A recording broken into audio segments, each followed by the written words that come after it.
Hey guys, how's it going? 6Speed here, and today I'm going to be doing a quick little overview of everything that I love in Ozone 8 and why I think that every producer should have this VST in their arsenal. We can attack the city. Okay, so let's get this rolling. First things first, I'm just basically going to give you guys a basic rundown of my understanding of Ozone 8. This again, I don't have any schooling, but I have read through the manual numerous times and been using Ozone specifically for a number of years now. I actually started using Ozone 5. But anyways, let's go and jump over into Ableton. So, as you can see, let's open up Ableton 8. I've already gotten the modules set up kind of just to save time here, but let's walk you through kind of what the modules are and what they do. So as you can see, for the first module we're going to be going over in my chain is the equalizer module.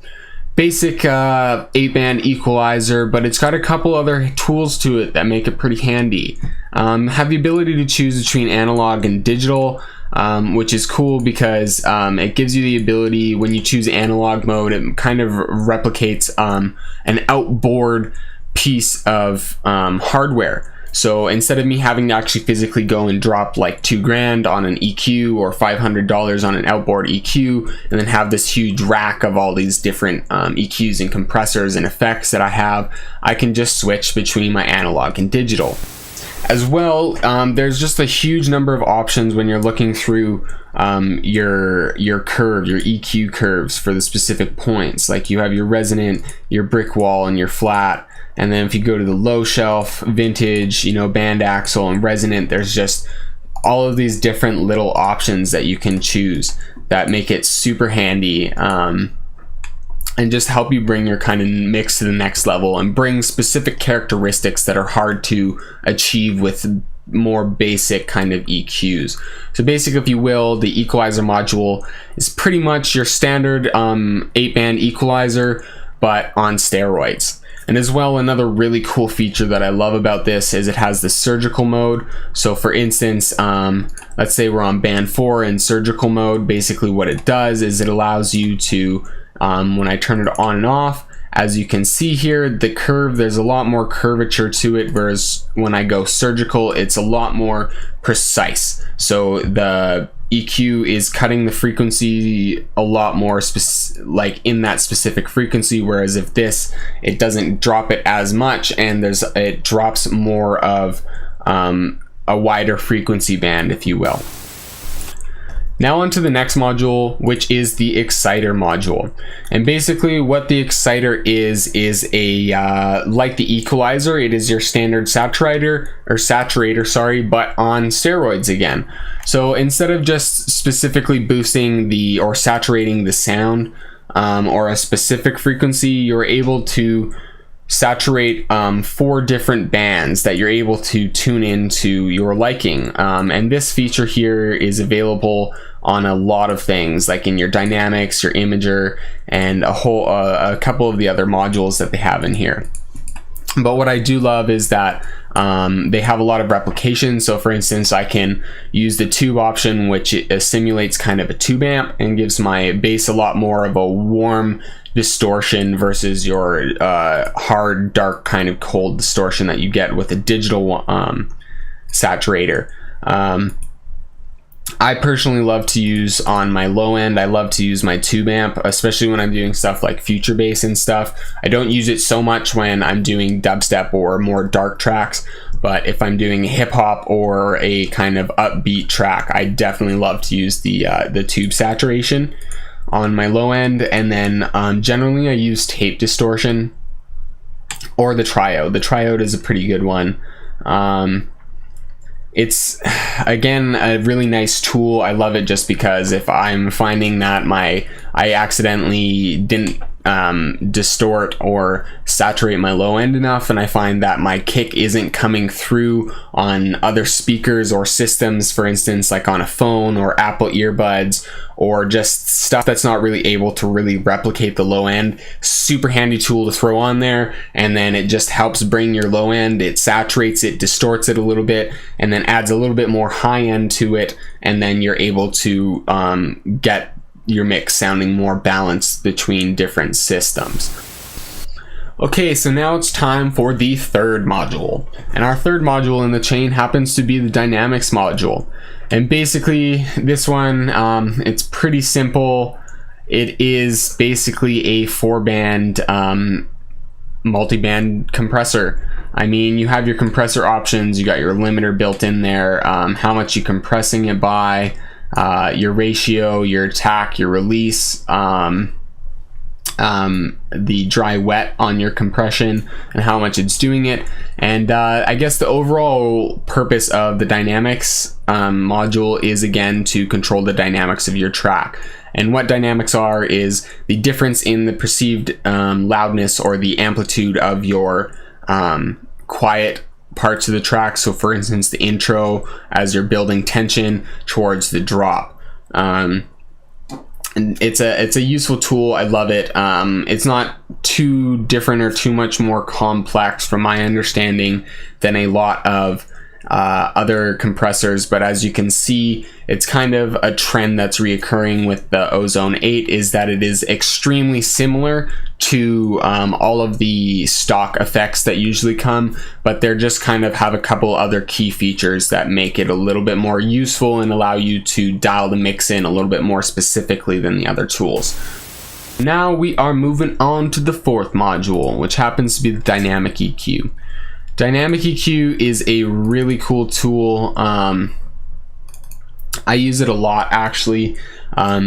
Basically what it is you can either use it to compress or you can use it to boost specific frequencies. But the way that it works is it's more or less if a compressor and an EQ had a child. So instead of like a regular EQ where if you're doing this and you're taking out a specific frequency, it basically the entire time the song is playing, it will be taking out that amount of gain, or that it'll be taking out that specific frequency by that volume. Whereas if you are in your dynamic EQ and you want it to do the same, but you only want it to do it because it's just at when your snare hits and it just happens to be distorting a little bit just when your snare hits, then you can go and find out where that frequency is that it's distorting, bring it here, turn it on the down, play with your attack and your release, and then move your threshold until you're able to turn it down to a point where every time that snare hits, instead of constantly bringing the EQ down, it will only bring the EQ down when it goes above your set volume. So for the fifth module happens to be the image module. And what this does is it legitimately just controls your stereo image. It's a great tool for kind of helping widen your sounds and help bring it kind of that more professional sounding final mix. I find I've really enjoyed it. One thing that I love about it again is it just gives you so much precision because of the 4 bands and your ability to individually affect the 4 bands. Versus a lot of stuff, you can either kind of just be widening your sound, or you can be making it more centrally located. But with the imager, you can make a huge impact on your final mix just by simply playing with this and even tweaking it and making it tiniest bit wider. And now for the final module on my mastering chain, which is the maximizer. And basically this is just a limiter on steroids. My go-to is the IRC5 and Modern. It usually uses a lot of CPU, but it's not really much different than your average limiter. One thing I do love about it is that you have the transient emphasis, so you can kind of help bring your transient sound to a little bit more or less in the mix. And as well, the fast, or the character chooses kind of, this is your attack and release on the limiter, if you will. I usually go with a fast and quick character, and then you just obviously play with it to whatever. The RC has a little bit more complex algorithm in it, so you're able to kind of boost it and push your song a lot more without getting a lot of distortion. Again, this is probably due to my lack of understanding of audio engineering, But with the Ozone 8 maximizer, this is honestly the main reason that I purchased this, is because the maximizer really helps me achieve that standard loudness in the industry that all the other big dubstep guys and labels have, or at least achieve close. It's not exactly the same, but it is close, and it doesn't sound like I'm over compressing the shit out of it. I mean, obviously it does, because all of the new dubstep kind of is like super over compressed and whatnot, and there's virtually no dynamic range in it at all. But I mean, the maximizer, it just sounds cleaner and it doesn't sound as muddy, versus when I try to do it with the Ableton limiter or glue compressor or something, I'm just not able to achieve the same perceived loudness without kind of ruining my mix. So yeah, that pretty much wraps it up.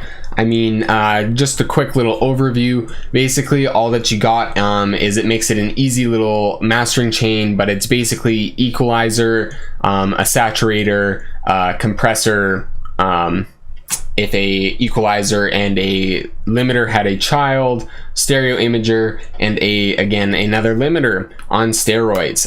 Not super complex, really easy to learn how to use Ozone. I would actually really suggest, if you have just recently purchased it, to go and actually read through the manual, the online manual. I did it and it's helped me understand so much more about it. I mean, in all honesty, I used to think this is really intimidating, and it used to freak me out when I used to try to think about comprehending everything that all the modules do. But once you get a basic understanding of what they are, like the exciter, that it's basically just saturator, it's a lot easier for you to use and understand how to use it. I also know that Ozone 8 is actually a very expensive program to buy it outright, but that's one thing that I love about SPLICE as well. It's another company that I constantly keep bringing up.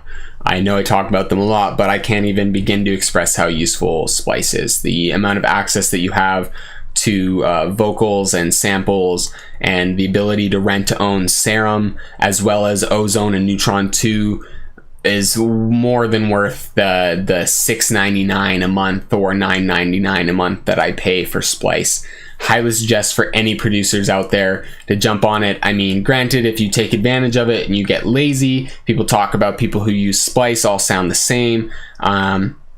You can end up sounding exactly the same as other people, but the fact of the matter is unless you have a ridiculous amount of network connections and vocalists that can give you endless amounts of samples, then SPLICE is kind of the way to go. That's honestly the main thing that I use it for. I make everything else myself, more or less, besides vocal samples. I hate my voice, and I don't network enough, unfortunately, to be able to know vocalists. That's one thing that I do need to step up as well. But anyways, before I start rambling, I may as well wrap this up. So yeah, just a quick summary. Definitely would suggest that if you're a producer, buy Ozone 8. Has a lot of features in it that you can't replicate with other VSTs or programs that I love. I can achieve a lot of stuff with Ozone that I can't do with others. And then on top of that, I would also highly suggest grabbing SPLICE if you're on a budget, because it gives you access to thousands of samples upon, and you can do the rent to own program, which is extremely useful and great. So make sure to check the description for more information on all that stuff. And again, thank you guys so much for watching. Make sure to like, comment, and subscribe. Join that notification crew so you guys know when the giveaway video comes out and when that all starts and what you need to do. And have a great week, everybody. 6 Speed out. We can attack the city.